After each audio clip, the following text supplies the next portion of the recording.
নমস্কার। আজকের আলোচনার বিষয় হলো আবারও একটা চলচ্চিত্র নিয়ে। তামিল চলচ্চিত্র, খুব বিখ্যাত, এটা সকলের জানা, ভেট্টায়ন। তো এটার স্টার কাস্টে আছে রজনীকান্ত আর অমিতাভ বচ্চন, ফাহাদ ফাজিল আর রানা ডাগুপাটি, আর ফিমেল চরিত্রে আছে দুসারা আর মঞ্জু ওয়ারিয়ার। তো এই কটা চরিত্রগুলো নিয়ে এই সিনেমাটার প্লট পয়েন্ট এগোবে। সিনেমাটার ব্যাপারে একটু আলোচনা করি।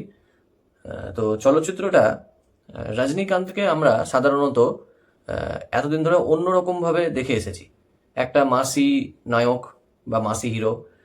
তার চলচ্চিত্রের বেশিরভাগ জায়গায় হচ্ছে মাস হিসেবেই বিভিন্ন ডিরেক্টররা প্রেজেন্ট করে থাকে।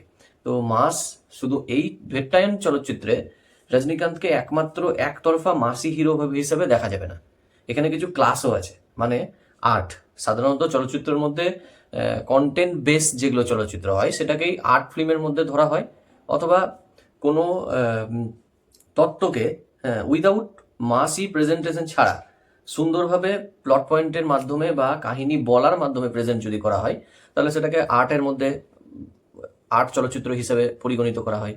মানে একটা স্লো পেসে সিনেমাটা যাচ্ছে, হ্যাঁ, হঠাৎ হঠাৎ চমক দিল বা ইনার মিনিং থাকলো কোনো কিছুর, কোনো একটা চলচ্চিত্র শেষ হলো, তারপর দেখা যাচ্ছে যে চলচ্চিত্রটার মধ্যে দিয়ে কিছু একটা ইনার মিনিং বোঝানোর চেষ্টা করা হয়েছে। তো ভেট্টায়ন চলচ্চিত্রে এটাই আমাদের বাস্তব জগতে কিছু ক্রাইম যেগুলো আমরা সচরাচর চোখেই দেখতে পাচ্ছি, কিন্তু হয়তো প্রোটেক্ট করার মতো অবস্থা নাই, বা প্রোটেক্ট হচ্ছে, আবার কেস ফাইলও হচ্ছে, কিন্তু সঠিকভাবে ন্যায় পাচ্ছে না। তো এই এই সমাজে ঘটে যাওয়া এই ধরনেরই পরিচিত কিছু কিছু ক্রাইম আমাদের সকলেরই চোখে আসে। তো এই ভেট্টায়ন চলচ্চিত্রে সেই রকমই একটা ক্রাইমকে ইনভেস্টিগেট অফিসার হিসাবে এখানে রজনীকান্তকে দেখা যাচ্ছে। তো এখানে হচ্ছে নেগেটিভ সেটস কে, মানে অ্যান্টাগনিস আর প্রোটাগনিস কে, এটা ধরতে আমাদেরকে চলচ্চিত্রটা শেষ পর্যন্ত টিকে থাকতে হবে।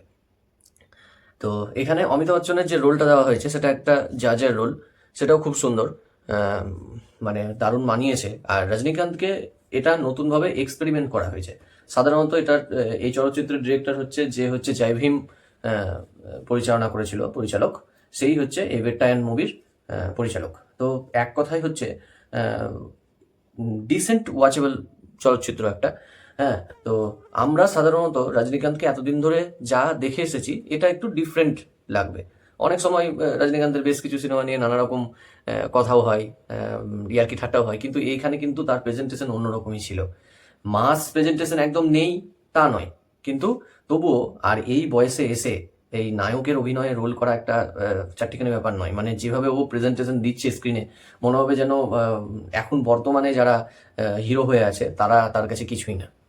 তো রজনীকান্ত বরাবরই হচ্ছে তার প্রেজেন্টেশন, সোয়াগ, স্টাইল, যেসব স্টাইল আছে, এখানে চশমার স্টাইলটা আছে, এগুলো তো আমাদেরকে বরাবরই ভালো লাগে। সেগুলো বাদ দিয়ে এখানে এই চলচ্চিত্রতে কন্টেন্ট আছে।